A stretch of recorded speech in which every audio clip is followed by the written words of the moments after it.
Les grandes théories de l'inflation dans la littérature économique, c'est le sujet de cette vidéo.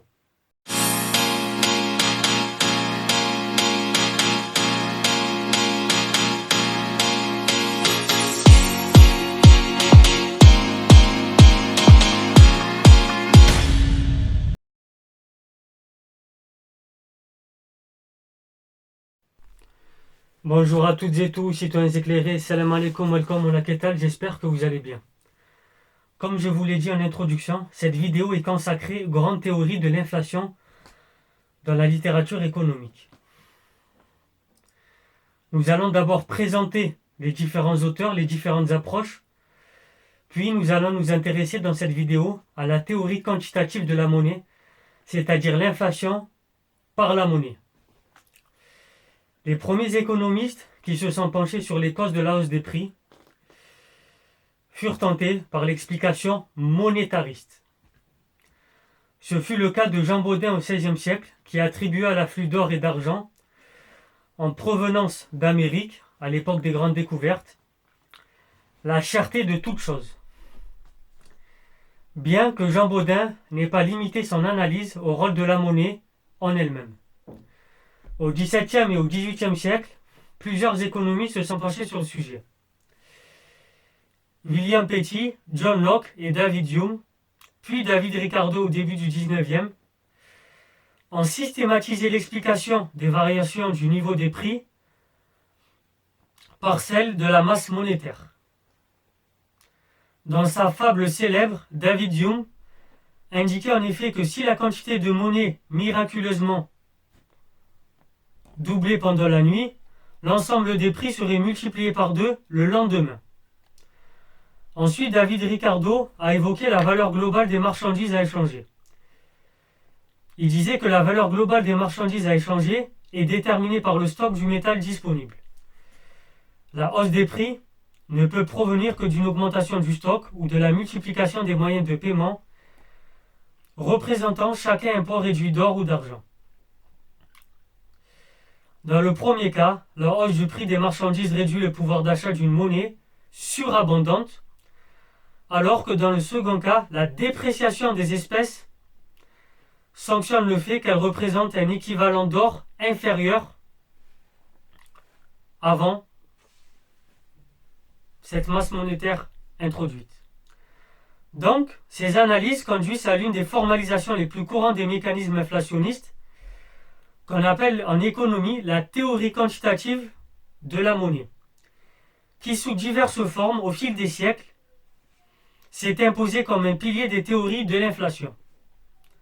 Nous consacrons un premier chapitre, une première vidéo, à la théorie quantitative de la monnaie. Bien sûr, j'évoque ici d'abord la formule et ensuite la signification de cette formule. La célèbre formule M fois V égale P fois T, où M représente la masse monétaire en circulation, V c'est la vitesse de circulation de la monnaie, P c'est le niveau général des prix et enfin T c'est le volume des transactions à assurer. La signification la plus simple consiste à dire que tout accroissement monétaire supérieur à celui de la production réelle se traduira par un ajustement à la hausse de l'ensemble des prix, tel que la valeur globale des échanges soit égale à celle de la nouvelle quantité de la monnaie en circulation. À court terme, ou dans le cas d'un appareil productif ne pouvant répondre à l'augmentation de la demande, la variation des prix serait proportionnelle à celle de la masse monétaire. Donc l'idée à retenir de cette première théorie, c'est que la hausse des prix s'explique donc par un accroissement de la quantité de la monnaie.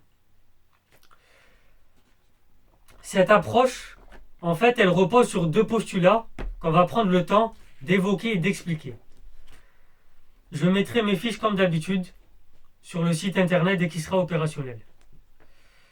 D'abord, cette approche, elle repose sur le premier postulat, qui est que l'économie peut être décomposée fictivement en deux mondes distincts.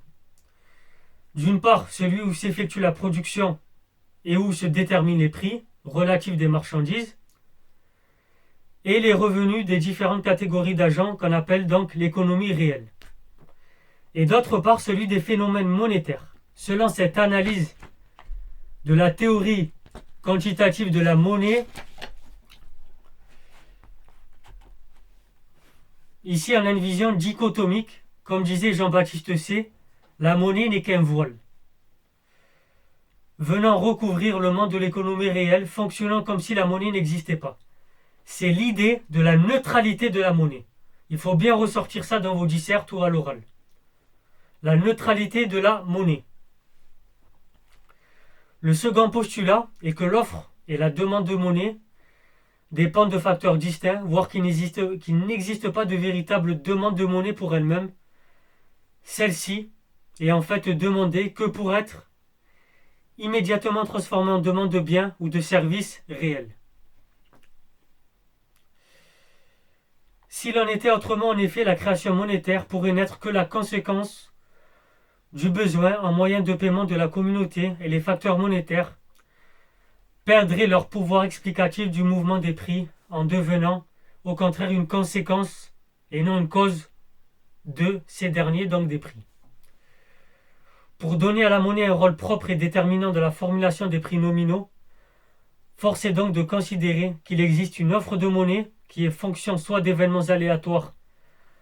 J'évoque ici la quantité de métal, notamment au XVIe siècle, qui était produit dans le monde, soit de la politique suivie de manière arbitraire par les autorités monétaires contrôlant le système bancaire, notamment. Ça sera aussi une piste évoquée par Milton Friedman, nous y reviendrons. Donc pour conclure, l'analyse strictement dichotomique fut pourtant partiellement remise en cause par la suite, notamment par le courant monétariste par Milton Friedman. Nous verrons dans la vidéo Milton Friedman et les monétaristes.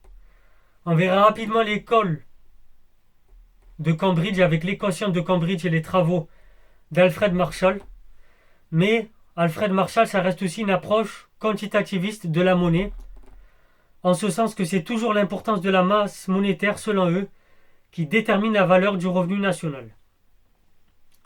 Et à la fin des vidéos, je vous mettrai toutes les interprétations de l'inflation, de la théorie économique, qu'il faudra essayer de ressortir pour les étudiants et les étudiantes, notamment dans les dissertations ou même à l'oral. C'était Soso l'Intello.